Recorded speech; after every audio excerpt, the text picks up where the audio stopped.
Hello and good evening, Chicago. We are back. After a little bit of a hiatus, had to go up to Minnesota to do a little bit of vacation with the family, a wedding to go to, but we are back. You have found your way to Chi-Town Weekly. I am Adam Karnick. Thank you for hanging out with us tonight. Gonna have a great show lined up for you. The Bulls have a first-round pick, and it's not 7th overall. Hallelujah! We're going to be breaking down what should the Bulls be looking at. Obvious answer, a two-way center, right? Well, maybe not. Evan Bruner from FanSided will be with us to talk about that. Then we're going to switch over and talk some baseball. Both sides of town in action tonight. Looking in on what they did over the weekend. How are we feeling overall in general about them at the moment? And want to lay the groundwork for a more in-depth baseball conversation for next week a little bit after Jed Hoyer's comments earlier today about how and when the Cubs should be spending money. And then before we get out of here, we've got some playoff teams happening in Chicago right now. The Chicago Wolves are playing for the Calder Cup final in hockey.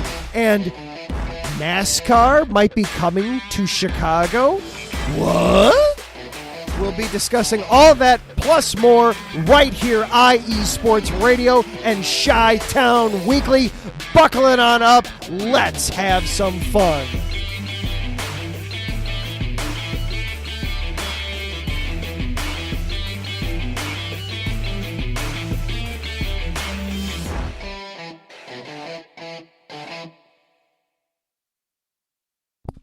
And once again, I am Adam Karnick. Thank you so much for hopping on in and taking time out of your week to talk some sports in the best town in the U.S. This is Chi-Town Weekly. Excited to be back with you after a 1-week hiatus. Let's just dive right into it, shall we? Lots to go through tonight, but of course, we've got to acknowledge our sponsors.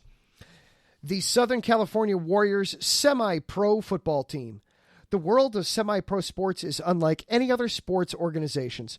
Players pay to play in hopes of so many different outcomes, whether it's playing to get film, to try out for professional teams, big-time colleges, or just playing to stay in shape. No matter what, all semi-pro players have one thing in common, and that's playing for the love of the game. The SoCal Warriors have been on a quest to earn titles and give players second chances since 2017. Whether you're in Southern California or anywhere in the world, give semi-pro sports a chance if you love your sport. You may get that second chance you've been waiting for as an athlete. Find them at SoCal Warriors on Twitter, on Instagram at Southern California _Warriors, or Facebook, just search Southern California Warriors. And IE Sports Radio is available on all the major social platforms, Twitter, Instagram, and Facebook. Just search IE Sports Radio, or go to our website, iesportsradio.com, where for the last 8 years, we have been bringing you all kinds of great and amazing content, and we are keeping it going right now. But we need your help. If you go to our website, iesportsradio.com, you'll find a link to our Patreon page where we've got 5 different tiers, the first starting at just $5 a month.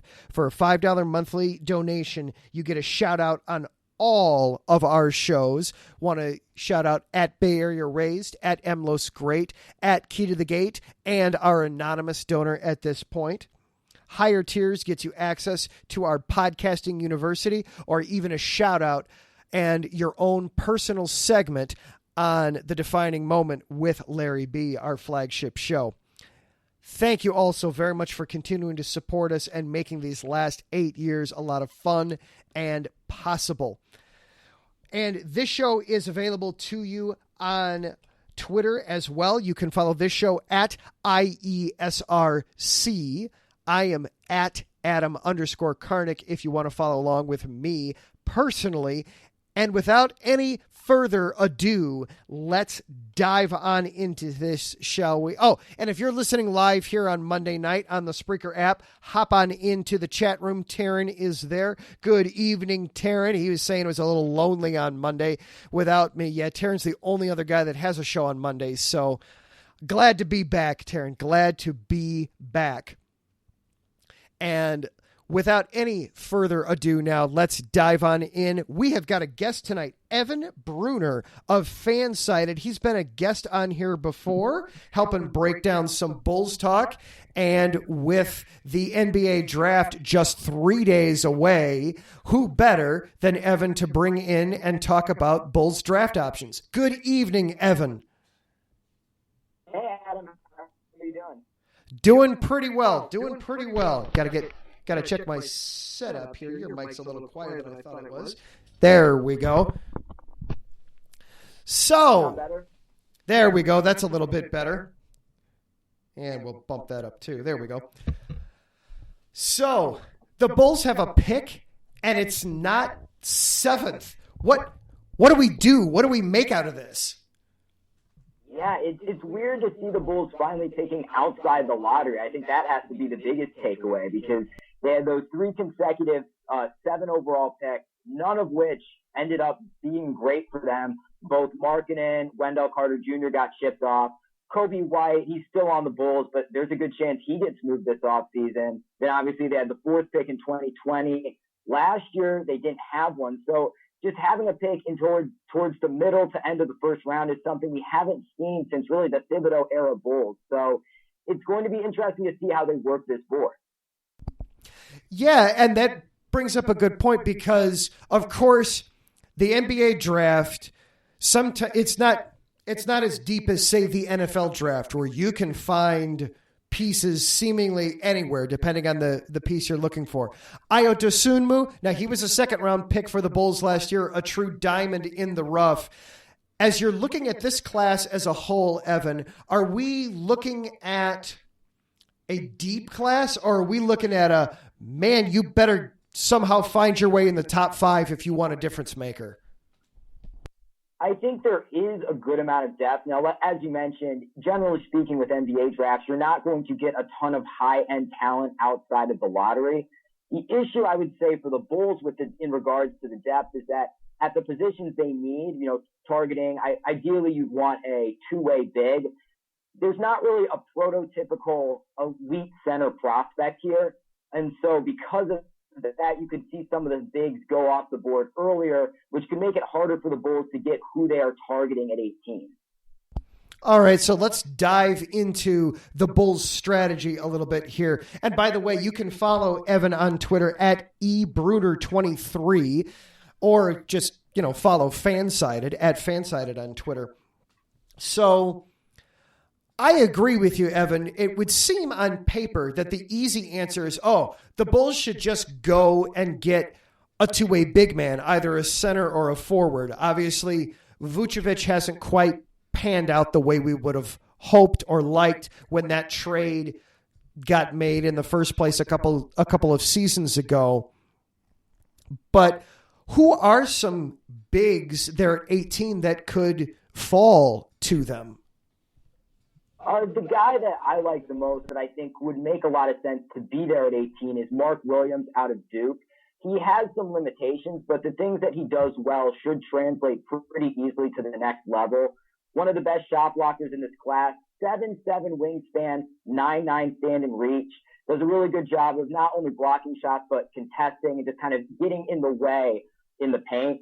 And also, he's really good getting putbacks, finishing with dunks at the rim. And so you could argue that having kind of a guy who camps out in the paint might be good for the Bulls' spacing given the shooting that they have.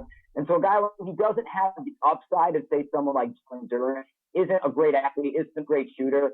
But I think a vanilla center is exactly what the Bulls need on their roster right now.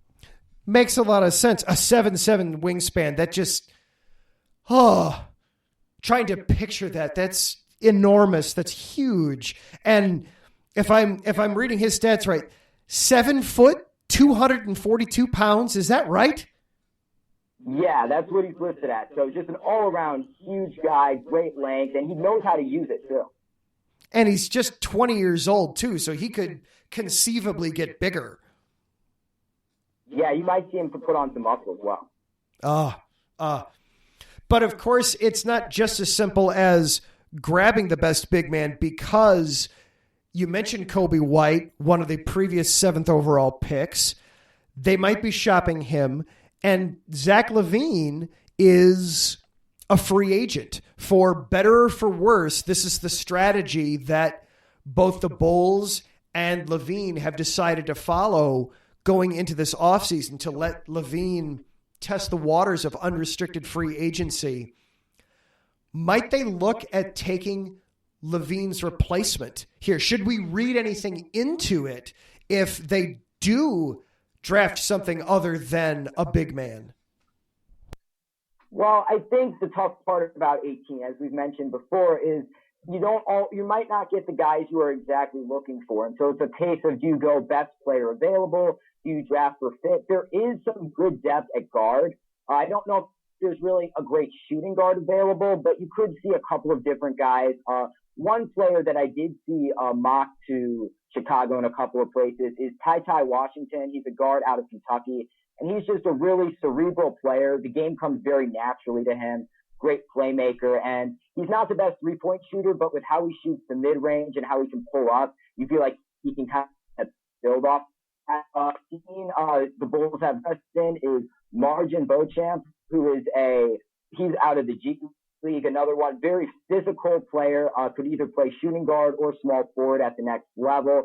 Very physical, good athlete, plays with a high motor. So those are a couple of guys that I've seen them go after. There are a lot of options for guards. There are a lot to go. And you could even argue if they bring back LaVine, they could still use some depth off the bench, especially with scoring for guards, because guys like Alex Caruso, Lonzo Ball, they're very valuable, but they're not going to give you high scoring output. So just moving on from someone like Kobe White, which, as you mentioned, is a real possibility, could lead to the Bulls going with guard anyway. Yeah, and a text coming into the chat real quick is, if indeed LaVine is that there, does that make this Lonzo Ball's team now? Or how does kind of that hierarchy work if LaVine goes? Who kind of steps into that mantle, do you think? Well, it would have to be DeMar DeRozan, just because he took over in LaVine's absence. He would be the best returning player. But I would agree that you're going to see a lot more out of Lonzo Ball, kind of be the facilitator, that floor general. And we did see that in the limited time he played. I think the one thing that's really held Lonzo back, not only last year in Chicago, but his entire pro career, has been staying healthy. When he's on the court, he's so much more valuable than the numbers show, just because of how smart he is, how he's able to kind of play. He's one step ahead of everyone else. And it's very rare to see a player like that. And so Bulls will match up LaVine, just because they're taking an all-star off, and given the rest of this free agency class, there's no one else you can replace him with. Yeah. And then getting back to Ty Washington for just a second, looking at the measurables for him, and then all measures in at 6'3", $197, a freshman out of Kentucky, isn't necessarily a great three-point shooter. There's a name. I don't want to put any pressure on him, but if I'm just giving you those numbers, is there a name from recent Bulls history that brings to mind? Because there's definitely one for me. I don't know. Who are you going with? I don't want to put pressure on the young man, but that sounds an awful lot like Derrick Rose. Mm-hmm. I'm not sure he's the athlete that Derrick Rose was, but he has a very smooth game. And I think that was something in Derrick Rose's game that people didn't pay as much attention to, because he was so electric, this incredible laugh.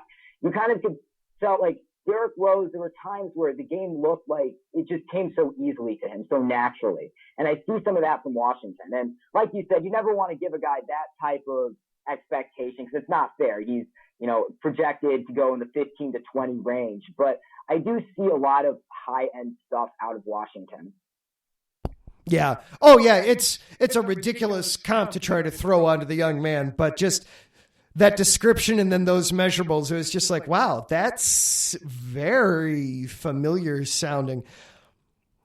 But at the same time, go ahead. I just said the same college coach as well. Yeah. Oh, yeah.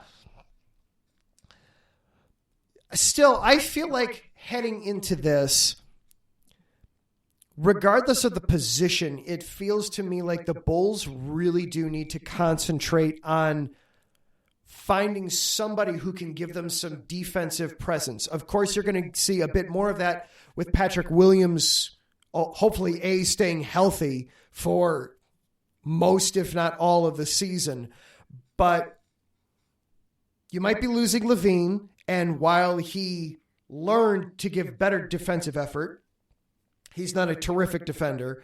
Vucevic gives you virtually nothing on the defensive end. DeMar DeRozan's not elite at defending. Lonzo Ball gives you defense, but am I overemphasizing the need for defense there for this team? Or is there something to be said for just go get the guy that makes sense?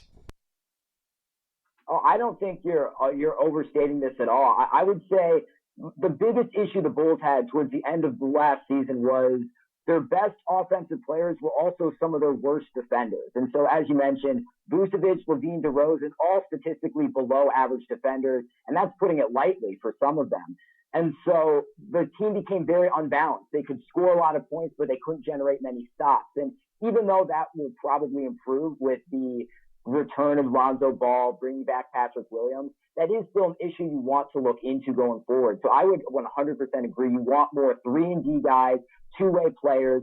That has to be a priority because you have the scoring figured out. Assuming Levine's coming back next year, you already have the scoring. If DeRozan's there, Levine's there, you have your 20-plus point scorers. And if Vucevic comes back, I know he's being shopped around as well, that's a third guy. So it really is about going after defense because that's what the Bulls need right now. They have the offensive guys figured out.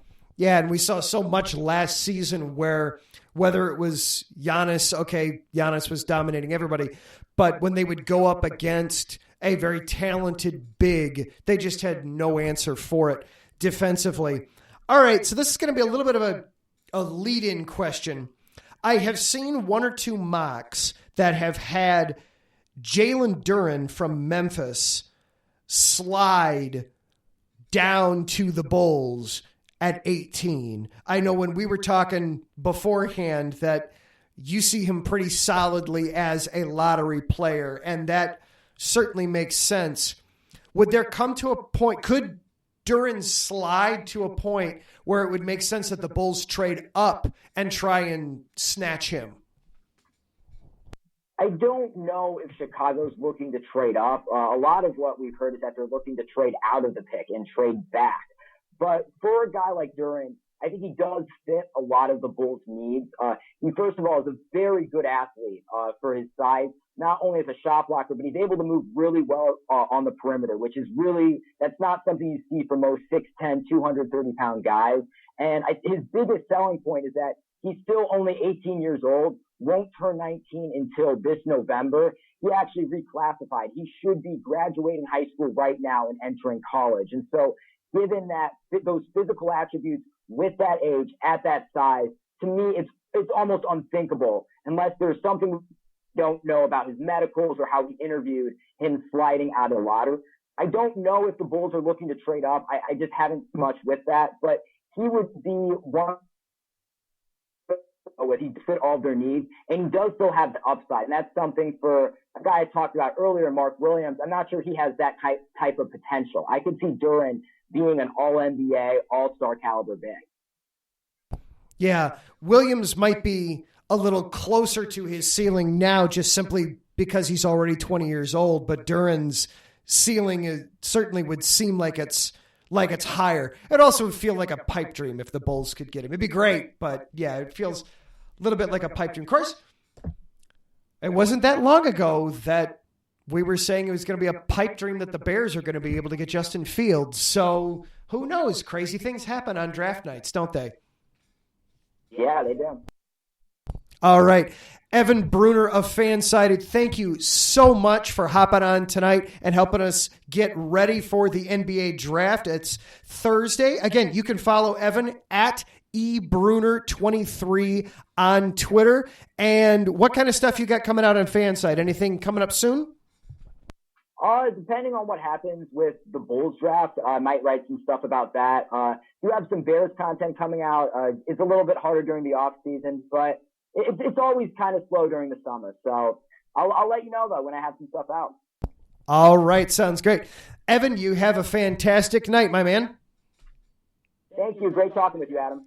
All right. That's Evan Bruner of FanSided. Check him out on Twitter and at FanSided, covering the Bulls and the Bears, depending on what's going on in season. All right. All kinds of really good stuff there to break down and discuss, getting ready for the NBA draft on Thursday. It's just kind of fun that the Bulls have a pick to do something with and can be worth talking about again. You know, the dark days were just so recent ago that it's still just nice to have quality NBA basketball to talk about with the Bulls. All right, we are going to take a quick break, and then when we come back, we'll react to some of that conversation there with Evan. But then also I want to talk about the baseball teams, both of them in town in action right now, talk about the weekends that they had, some good and some not so good. Also going to be laying the groundwork for a conversation that we're going to need to have soon about the Cubs and the sport in general. This is Chi-Town Weekly here on IE Sports Radio, your direct feed for all that is sports. Back right after this.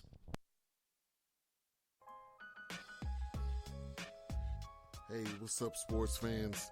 You're looking for a different type of sports talk show, something you haven't heard before? You gotta check out the BS3 Sports Show every other Saturday on 2 Live Stews Radio, 1 p.m. Central Time, 2 p.m. Eastern. Sports talk at its finest.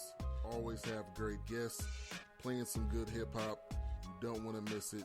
Make sure to tune in to the BS3 Sports Show every other Saturday at 1 p.m. Central Time, 2 p.m. Eastern.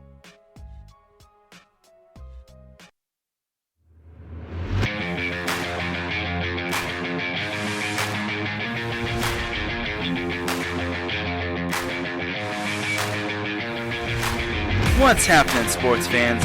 Are you a fan of Southern California sports? Are you looking for a show hotter than a hot summer day in California? Then look no further than the SoCal Supreme Sports Show, where I talk about all things Southern California sports.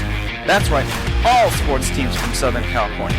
From the hard-hitting tackles of the NFL, to the killer crossovers and big three-pointers of the NBA and WNBA, to the grand slams of the MLB, to the bone-chilling goals of the NHL, and to the booming kicks of the MLS, the SoCal Supreme Sports Show has it all for you.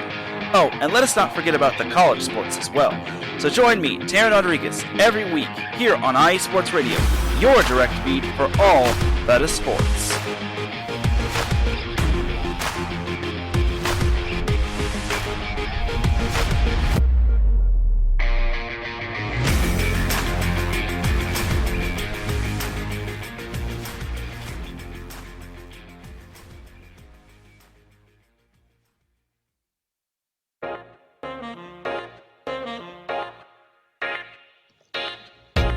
What is going on, everybody?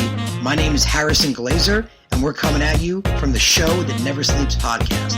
I cover the Jets, the Islanders, the Nets, and the Yankees. This is Pierre Moss, and I cover the Mets, Knicks, Rangers, and the Giants. Our show is live every Wednesday through Spreaker and a bunch of other ways to get our content. Again, we're the Show That Never Sleeps podcast. We talk about all those New York sports. It's a lot of fun. We get into all of it. Please tune in. Again, that's Wednesdays at 6 p.m. And we look forward to having you guys right here on IE Sports Radio, your direct feed for all that is sports.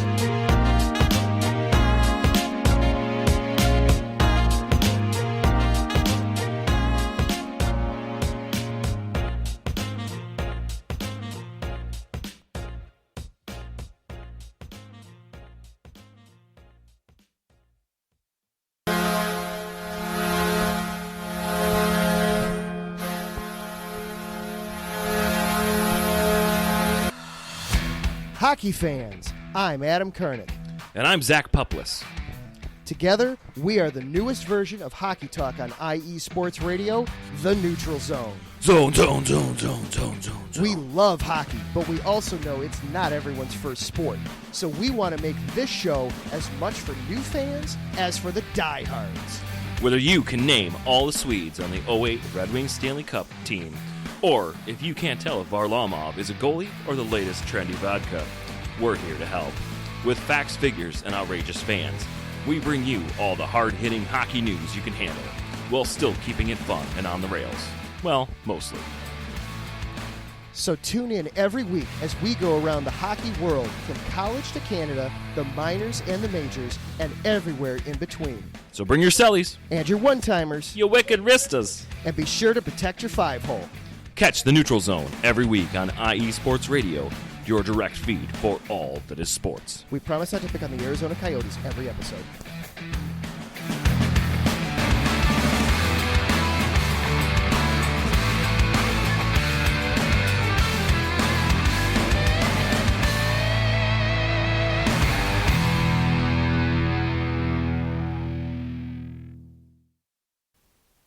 Attention, all sports fans! If you're someone who wakes up each morning with lists of sporting events to go along with your to-do list for the day, then you just might be a diehard. The world of sports is as vast as the ocean is deep, including the major leagues, the minor leagues, the college, and everything in between. This is me, your boy Larry B of IE Sports Radio, welcoming you to join me every Monday evening at 4 p.m. Pacific, 7 p.m. Eastern on The Defining Moment, a show that focuses on what really matters in the sports world, sports themselves, and nothing outside of them. Once again, tune in for The Defining Moment with me, your boy Larry B, every Monday evening at 4 p.m. Pacific, 7 p.m. Eastern on IE Sports Radio, right here on Spreaker.com. We'll see you there.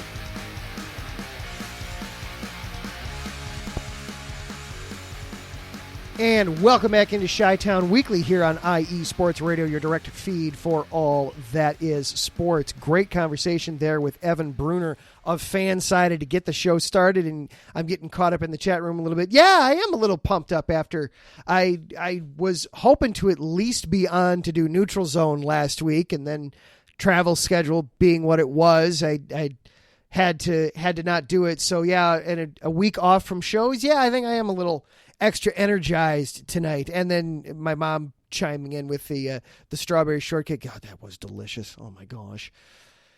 If you're fortunate to live, and here in the Midwest, we of course know all about this. I hope you do anyway. Living in the Midwest, if you're living close enough to where you can go to the farm and get fruits or veggies from the farmers, do it every time, because just nothing compares. Nothing comes even close. Oh my gosh. That was so good yesterday. Anyway, that is not why you were here. You are not here to hear me pine about the wonders of fresh fruits and vegetables. Though I guess if you are, we could do that show sometime if you wanted to. I'm not necessarily prepared to do that right now, but I guess if you really wanted to, we could do that sometime. But no, wanted to react a little bit to that from Evan there with FanSided. Yeah, this draft is going to be so interesting because the Bulls, they're down at 18 as opposed to being up in the lottery, up in the top 10, up in the lottery, moving around. I was interested to hear that Evan say the Bulls aren't necessarily looking at moving up. If anything, they're looking at moving down. Because there certainly is, in an NBA draft, a lot faster than, say, in a NFL draft or in a MLB draft, which now they finally can move in an MLB draft.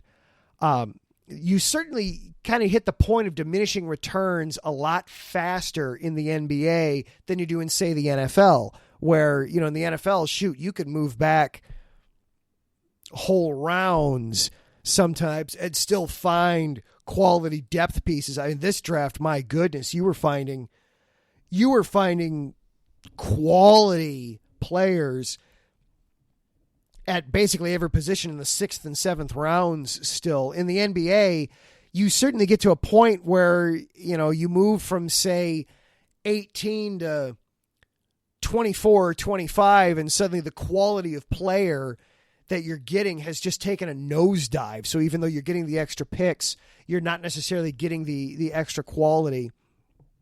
It really does feel, though, to me like the Bulls are going to be looking at somebody to put in the front court. One guy that I had my eyes on, and even though we didn't bring him up, was E.J. Liddell out of Ohio State. That's somebody I've kind of had my eyes on for the Bulls a little bit.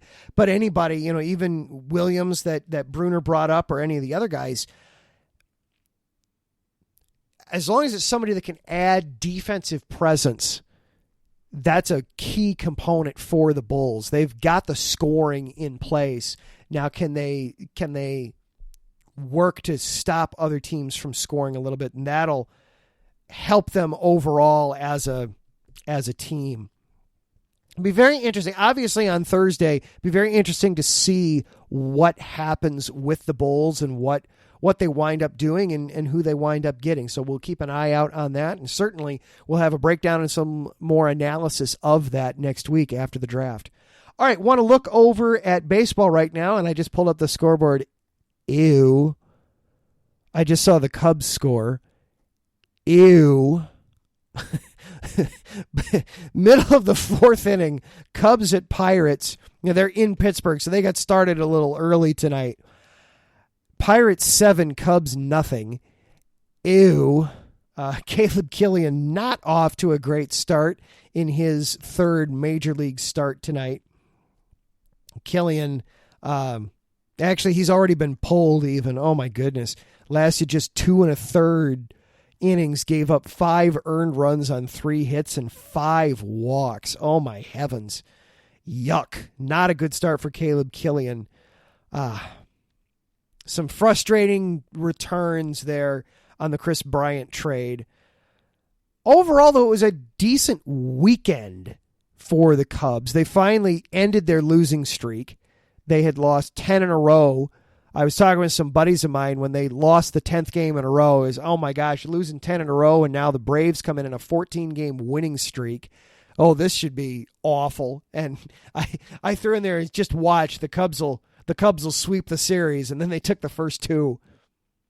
My fault they didn't take the last one, because I tried to claim my victory a little early there. After the second game, I brought it up again how I had mentioned they'd get the sweep, and then they didn't. So it's my fault they lost yesterday. Go ahead and just blame me. Certainly don't blame the professor. Oh my goodness, the professor. I don't want to have this exact conversation tonight. I kind of am saving a lot of this closer for the All-Star break, when we truly have the end of the first half. Suffice to say, I'll tease it a little bit, though. Suffice to say, Kyle Hendricks, he's not the professor anymore. I'm not sure exactly what's happened with him, but he is not the same guy overall. I mean, he's got an ERA well north of 5. Good evening, Andrew. I see Andrew hopping into the end of the chat. Just back at it. Just excited to be back at it. Talking some NBA draft and now moving into some baseball a little bit.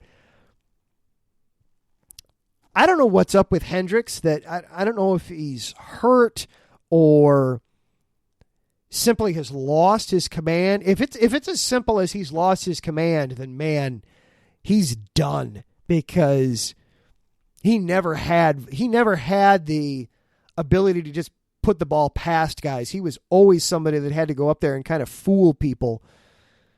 Yeah, the professor lost his degree. Yeah, he lost something, that's for sure. Oh man, he's gone from professor to, I think he's adjunct faculty at this point. Just not the same crispness, not the same command. He never had blow it away stuff. So if he's lost his ability to just put those changeups exactly where he wants to put them, then that's trouble. That's trouble. Oh, Andrew, who not only does he handle all things Ohio sports for us, he also handles all things soccer, bringing up the Chicago Fire. Yeah. Andrew, I know you follow it closer than I do. With the Fire, it seemed like at the very beginning of the season, they were basically, so long as they scored, they were fine because they were shutting everybody out. They just couldn't put it in the net themselves. That has stopped happening. They have started giving up goals, and the offense has not been able to keep up with it. So, yeah, the Fire not having a good season. And, yeah, losing Slonina, having him possibly go back to Europe, I mean, that was quick.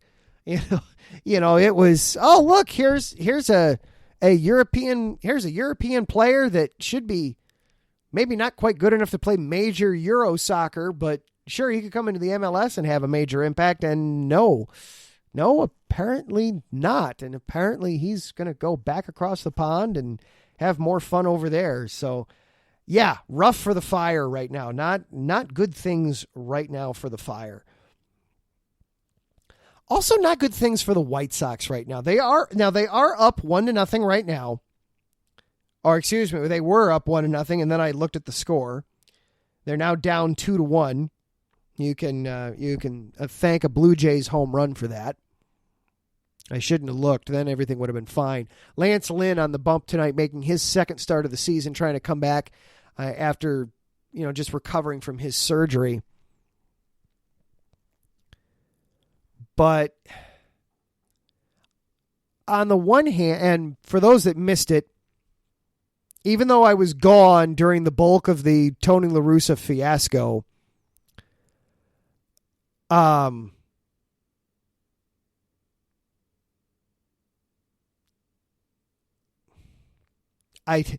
did put a quick video reaction out there and put it out there last week in lieu of a show. Full disclosure, I am more of a Cubs guy than a White Sox guy. Tony La Russa still just drives me up the wall. I cannot wait for the White Sox to move on from that mistake, to admit that it was a mistake and move on. I've got a parody song prepped and primed, and I got to write a few more lines for it and actually record it. But I'm going to have that primed and ready to go the second they axe him. I am so ready for La Russa to be gone. They're home tonight. Technically, they had a winning road trip. They were 4-2 on a 6-game road trip. But 3 of those wins were against the Tigers. At this point, I'm not entirely convinced that beating the Tigers qualifies as beating a major league team anymore.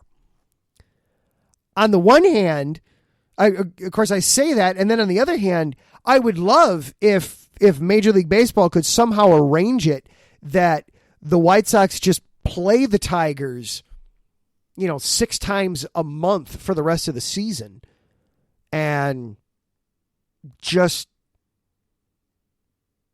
keep pounding on those guys, because they love beating up on the Tigers, and the Tigers are having a rough season. But yes, you were 4-2 on your road trip, but you dropped 2 out of 3 to the Astros. Yes, they beat the tar out of Justin Verlander, which in and of itself, that was another one of those just weird. Okay, had you told me going into it the White Sox are going to drop 2 out of 3 to the Astros, I'd have totally believed you. But had you said, had they said, all right, Giolito's going on Friday and Kopech's going on Sunday, but sandwich in between there, you're going to face Justin Verlander, I never would have guessed that the Verlander game would have been the game that they won. I'd have picked the Sunday night baseball Michael Kopech game myself. And then he just didn't have it last night. But those Sox just continue to be very confounding, very frustrating. And Andrew puts it perfectly. They're abysmal this year. They can't get over the hump of 500. They can't stay healthy. They can't piece things together. I am at the point where even though their schedule, they're through the hard part of their schedule and they are technically still alive in the division, and they've got a lot of easier games coming up, games against the Guardians, games against the Twins, some games against the Royals and the Tigers. There we go. I was just talking about them. Coming up. At this point, I'm kind of ready to just concede the division. I don't think they're going to actually take the division. They're 5 games out. They're 7 games back in the win column of Minnesota.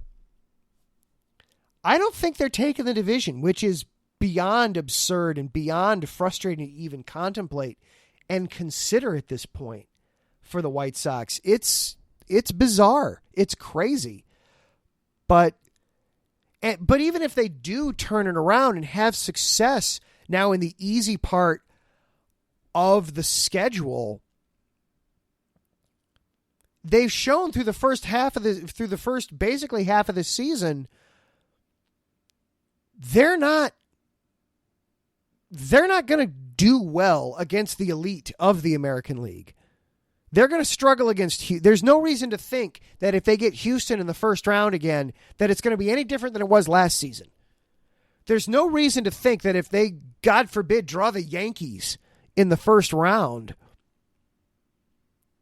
that they're going to do anything other than get swept in 3 games and give up 18 home runs, There's no reason, there's very little optimism for me right now, even if they do have success here in the second half, that they do have success now that they've hit the easy part of the schedule, because they've shown you that against the cream of the American League, they're not there yet. They didn't make the changes in the offseason. They didn't make the moves in the offseason they needed to make. And guys haven't taken the next step like you thought they would. And some guys, both on the field and in the dugout, Tony La Russa, have regressed in huge ways. You've still got a million guys hitting below the Mendoza line, hitting below 200. They can't stay healthy. That's not necessarily a fault of the players. Guys get hurt. And also didn't help that they didn't have a real spring training. There's reasons for that, I get. So just kind of frustrating with the White Sox right now. And then they're losing to the Blue Jays right now 2-1. We'll keep an eye on that. Real quick, we don't have the time to get into this tonight, but I do kind of want to lay the groundwork. I want to get into this here in the next couple weeks. Jed Hoyer made some comments. The president of baseball ops for the Cubs made some comments today before their game tonight. He made some comments about how when the time is right, he is confident that he'll have the money to spend. Right now, the Cubs have the 14th highest payroll in baseball. They're basically right in the middle. And, of course, you had the purge last year, and we're expecting that Wilson Contreras is going to be gone. Baseball has a problem. The Cubs have a problem. I was mentioning this with my buddies. It feels like what Hoyer and the Ricketts family, the owners, they're trying to just repeat the playbook from 2012 when Theo first came on board and brought Hoyer on board. It's, hey, here's the playbook for stripping it down to the screws and then building it back up. And it feels like they don't want to say that's the playbook they're following, but that's the playbook they're following. I don't think the fans are going to sit for it this time. Cubs fans, by and large, who are generally a very patient fan base, they're willing to sit through anything. They sat for 108 years waiting for a title. If anybody knows patience, Cubs fans, you would think, would know patience. They don't have the patience for it this time around. They don't seem to have the patience to go through another tear down and rebuild this year or again. And I think what the Cubs are trying to do, I feel, is emblematic and problematic across baseball as a whole. We don't have the time to get into it now, but baseball as a sport has a lot of problems, and this idea of tearing it down to build it back up and rinse, repeat, recycle is a big part of the problem. We'll talk about it some more at length another time, but I want to just kind of plant that seed into everybody that baseball's got some problems. Baseball's got some things it needs to fix. And it's not going to be easy. It's almost certainly going to be controversial, but they've got some things that they've got to address.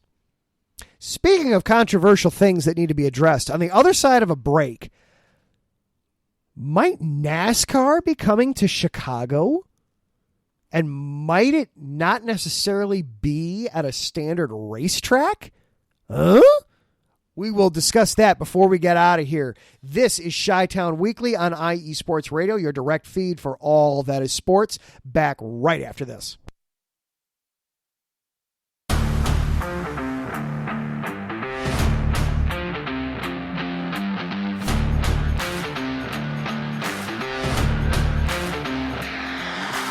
What's good, fight fans? It's your boy, Marcus Rose Great, here to give you what you want, here to give you what you need. Yeah, man. Yeah. I'm coming to you live, straight from your mama's basement with a crispy, awesome white tea. We're coming to you live every Tuesday at 10 p.m. Eastern Standard Time. Powered by IE Sports Radio, your direct feed for all that is sports.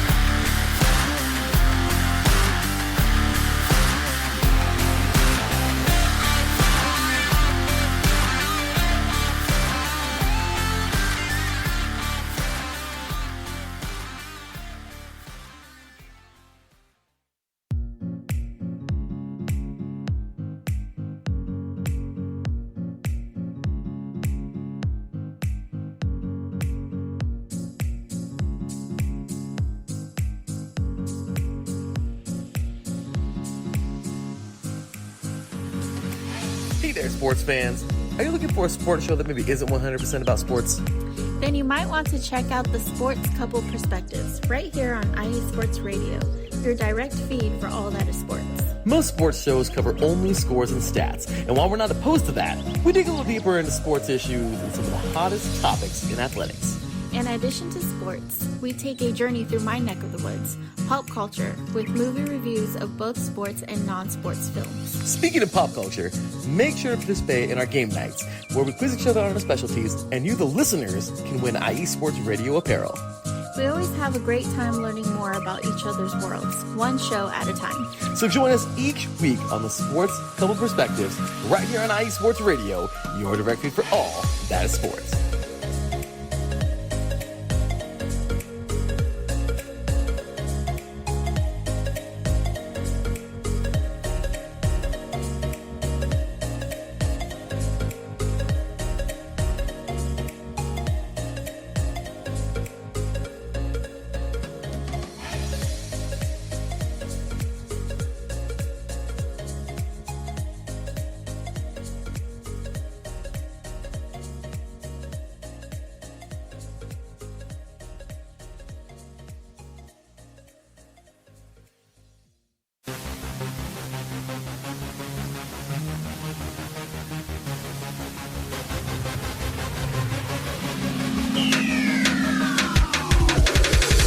What's up, everybody? This is Taryn Rodriguez.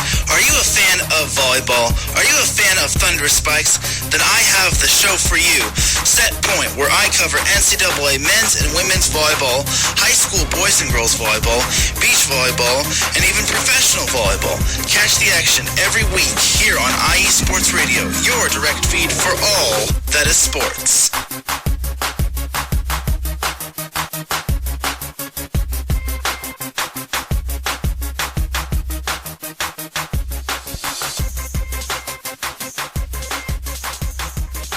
All right, and welcome back into Chi-Town Weekly, everybody. Adam Karnick, your host, here with you for just a few more minutes before we turn things over to Taryn Rodriguez and Set Point, breaking down everything happening in the world of volleyball. The National Volleyball Association, very busy over the weekend. The Chicago Untouchables, unfortunately, did not help themselves, but they got some help elsewhere in the league, so they're not out of it yet.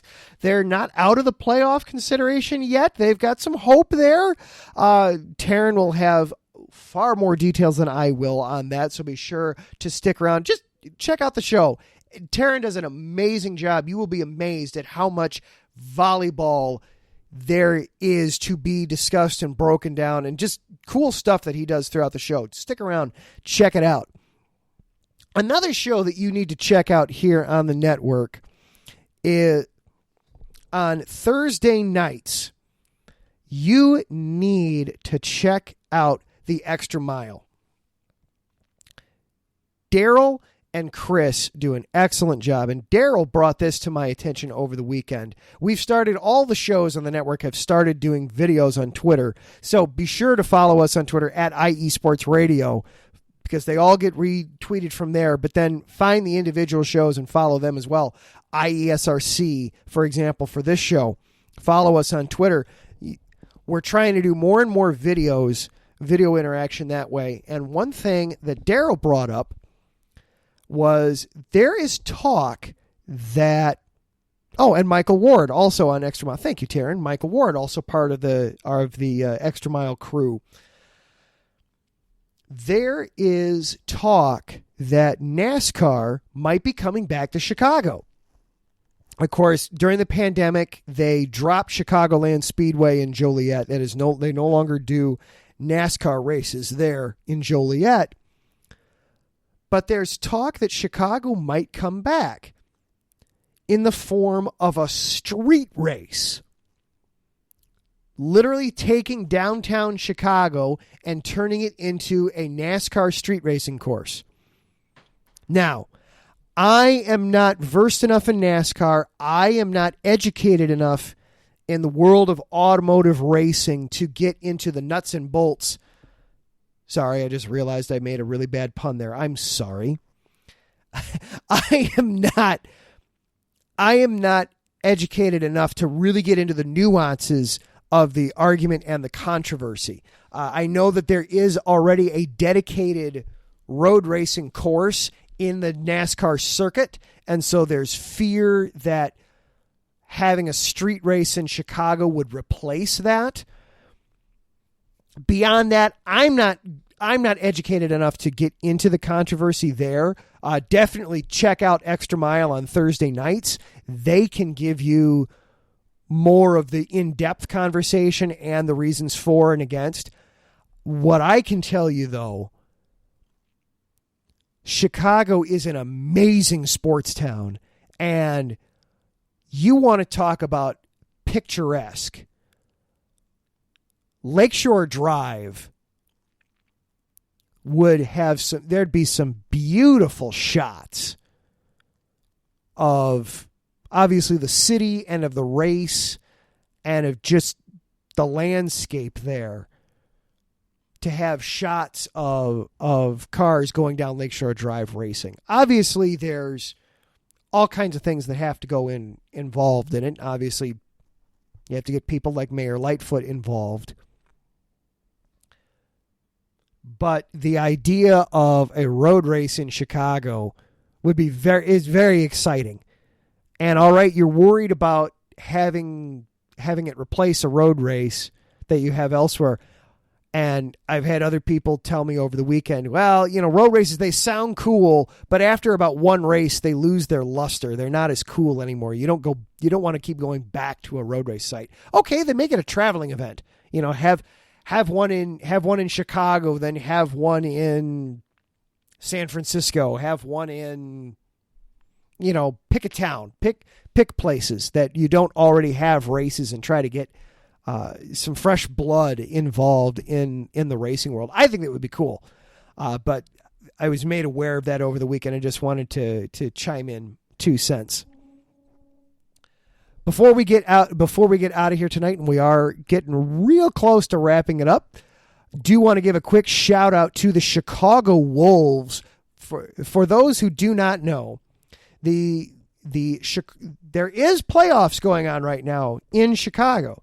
The Calder Cup, the American Hockey League, National Hockey League's AAA, if you will, if you're going to use the baseball terminology for it. The AHL is one rung right below the NHL. The Chicago Wolves has qualified for the finals, the Calder Cup final in the AHL. They lost last night in overtime to the Springfield Thunderbirds. They were 90 seconds away from winning it in regulation, gave up a goal with a minute 28 on the clock, and the game went into overtime. They then lost in overtime. They are making up for that tonight. My goodness. End of the first period up in Allstate Arena. They are up 4-0. So the Chicago Wolves having some success here in Game 2 against the Springfield Thunderbirds. That is a best-of-7 series, so a win tonight would even things up and make things a little easier to try and win it. But good luck to the Wolves, and there is hockey worth watching in Chicago. You just got to go hunting for it a little bit. All right, that is going to do it for our show tonight. Want to say a thank you again to our sponsors, the Southern California Warriors, for continuing to sponsor not just this show, but all of the shows on the network.